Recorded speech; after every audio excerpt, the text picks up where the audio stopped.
A paz do Senhor Jesus. Atos, capítulo 16. Timóteo acompanha Paulo e Silas. Paulo chegou às cidades de Derbe e Listra. Em Listra morava um cristão chamado Timóteo. A mãe dele, uma cristã, era da raça dos judeus, mas o pai dele não era judeu. Todos os irmãos que moravam em Listra e Icônio falavam bem de Timóteo. Paulo quis levá-lo consigo e por isso o circuncidou, pois todos os judeus que moravam naqueles lugares sabiam que o pai de Timóteo não era judeu. Nas cidades por onde passavam, eles diziam aos cristãos quais as decisões que tinham sido tomadas pelos apóstolos e pelos presbíteros da igreja de Jerusalém e aconselhavam que eles obedecessem a essas decisões. Assim, as igrejas ficavam mais fortes na fé e o número de cristãos aumentava cada dia mais. A visão que Paulo teve em Troade. Como o Espírito Santo não deixou que anunciassem a palavra na província da Ásia, eles atravessaram a região da Frígia Galáxia. Quando chegaram perto do distrito da Mísia, tentaram ir para a província da Bitínia, mas o Espírito de Jesus não deixou. Então, atravessaram a Mísia e chegaram à cidade de Troade. Naquela noite, Paulo teve uma visão. Ele viu um homem da província da Macedônia que estava de pé e lhe pedia: venha para a Macedônia e nos ajude. Logo depois dessa visão, nós resolvemos partir logo para a Macedônia, pois estávamos certos de que Deus nos havia chamado para anunciar o Evangelho ao povo dali. Em Filipos, a conversão de Lídia. Nós embarcamos em Troades e fomos diretamente para a ilha de Samotrácia. No dia seguinte, chegamos ao porto de Neápolis. Dali, fomos a Filipos, que é uma cidade do primeiro distrito da província da Macedônia e também colônia romana, onde ficamos vários dias. No sábado, saímos da cidade e fomos para a beira do rio, pois pensávamos que ali devia haver um lugar de oração para os judeus. Sentamos e começamos a conversar com as mulheres que estavam reunidas lá. Uma daquelas mulheres que estavam nos ouvindo era Lídia, uma vendedora de púrpura da cidade de Tiatira.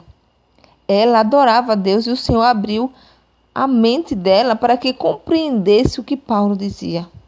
Ela e as pessoas de sua casa foram batizadas. Depois, Lídia nos convidou, dizendo: venham ficar na minha casa, se é que vocês acham que de fato eu creio no Senhor. Assim, ela nos convenceu a ficar na casa dela. Na cadeia de Filipos. Certo dia, quando estávamos indo para o lugar de oração, veio ao nosso encontro uma escrava. Essa moça era dominada por um espírito mau que adivinhava o futuro, e os seus donos ganhavam muito dinheiro com as adivinhações que ela fazia. A moça começou a nos seguir gritando assim: estes homens são servos do Deus Altíssimo e anunciam como vocês podem ser salvos. Ela fez isso muitos dias. Por fim, Paulo se aborreceu, virou-se para ela e ordenou ao espírito: pelo poder do nome de Jesus Cristo, eu mando que você saia dessa moça. E no mesmo instante, o espírito saiu. Quando os donos da moça viram que não iam poder ganhar mais dinheiro com as adivinhações dela, agarraram Paulo e Silas e o arrastaram até a praça pública.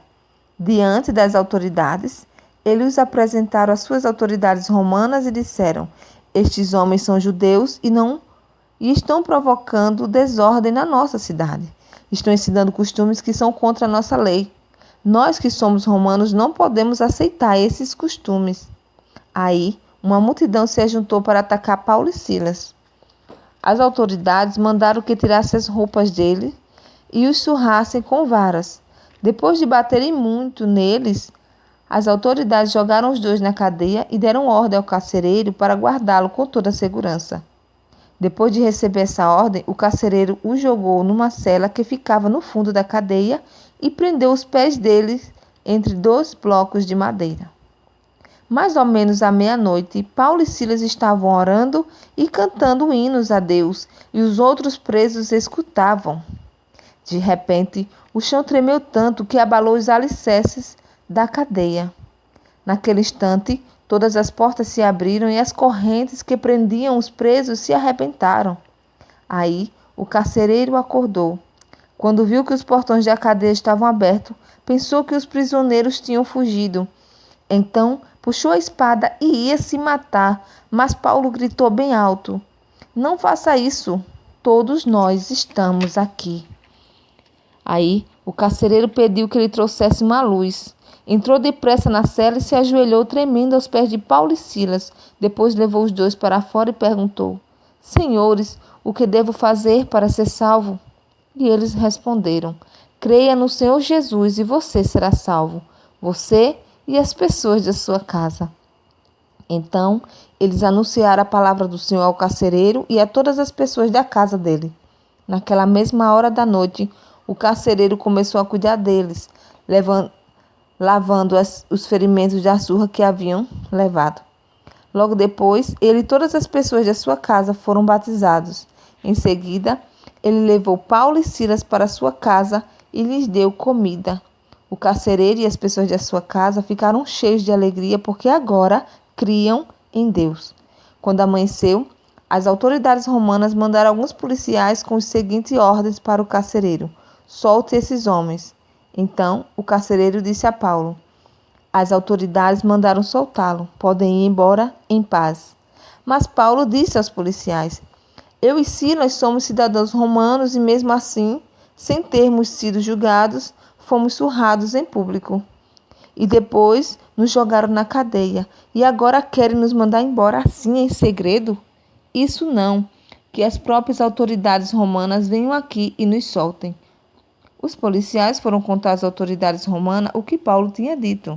Quando as autoridades souberam que Paulo e Silas eram cidadãos romanos, ficaram com medo e foram lhe pedir desculpa. Então, os tiraram da prisão e pediram que fossem embora da cidade. Paulo e Silas saíram da cadeia e foram para a casa de Lídia.